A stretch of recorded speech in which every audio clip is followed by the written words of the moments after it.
fishing pretty quick. Right now, right? Almost? After this. Jesus, that's crazy. All right, you ready to go, man? Sure. Carson, right? Carson. What's your last name? Honings. You're friggin' 68 years old. I don't believe that, man. Well, That fishing life must keep you strong. it keeps you out there. Put it that. Put it like Out that. there or out there? Both. Both. All right, well, Carson, here I'm in the Tequila Bar in Ensenada, and Louis Prieto was saying, man, the guy down on the end, he's a commercial guy, and he's down here picking up crew, and then he's kind of pointing his bow toward Hawaii and going to go long line commercial fishing. So I wanted to kind of figure that out with you a little bit. First of all, how hang on one second, my friend. How Let me do this. yeah, how many years have you been doing this? I've been fishing for 50 years. 50. Okay, and where were you 50 years. born? 1955. And where? San Diego. Oh, sure. Ex-tuna capital of the world. Yeah, exactly. What do you mean X, man? They're catching a lot of bluefin there nowadays. Well, we don't fish for the bluefin any longer here. Basically, the commercial fleet has had to move on because of environmental and everything, economic costs. I got you. You know, not that we're not environmentalists. Right. We are. We're the biggest environmentalists that there is. And contrary to popular belief, everybody thinks that commercial fishermen are just out for the buck. Yeah. We're out for having our grandkids or our sons inherit our businesses. Right. And still being able to continue. Makes sense. I mean, you wipe everything out and there's nothing for the grandkids. Absolutely. Yeah. You know, or no fish tomorrow for us. Right. We have the experience and the knowledge to continue, but you know, all of these the so-called nonprofit groups who are profiting off of our, you know, slandering us basically, is really put a dent in our fishing. Yeah. People have to eat fish. This is one of the oldest jobs that there is. Yeah, right. And in the United States, we have developed our fisheries to where they're the most economically and ecologically sound. Yeah. Not just for the money. To make sure. We have tried to make sure that what we're doing is least impactful and how would I say it? Least Trying to manage the fishery. exactly. So that you don't put a dent in it to the point where it can't continue. Can't sit there and return. Sustainable. It takes years. Yes. Yes, and that's a whole sustainable thing. Who writes what is sustainable? Yeah, right. I mean, that's a tricky word.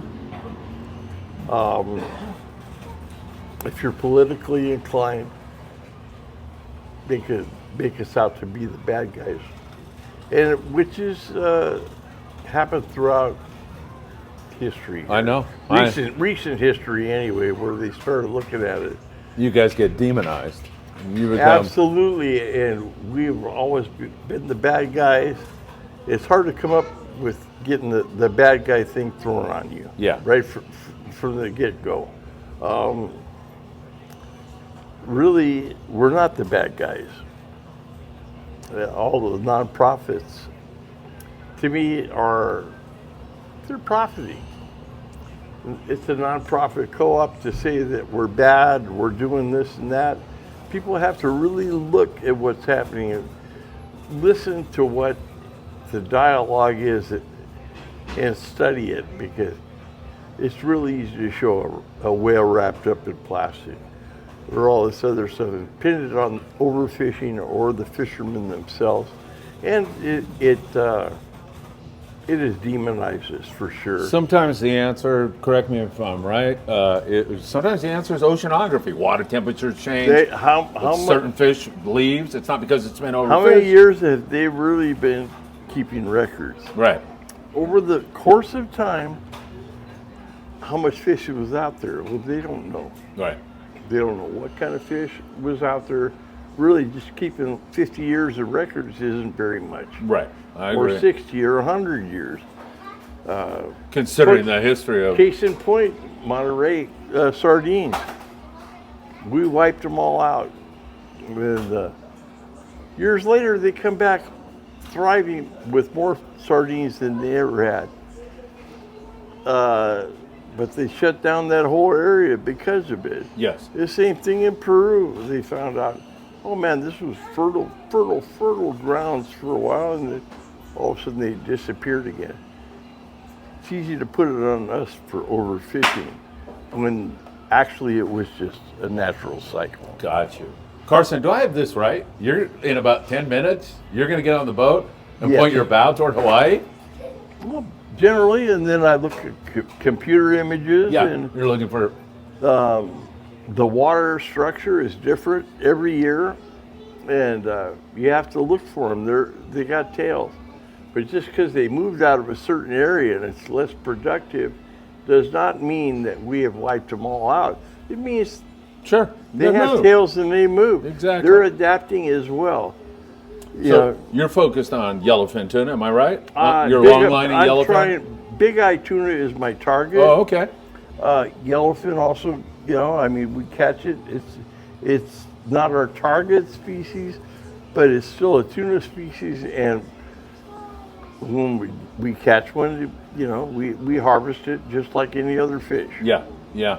And so you come down here, how's your Mexican crew? I mean, the Mexican guys I know are hard work and they love fishing. It's part of their culture. So how do you find the crew that you put on the rig? Right now, I've got Filipino crew. Oh, actually. you do? Okay. And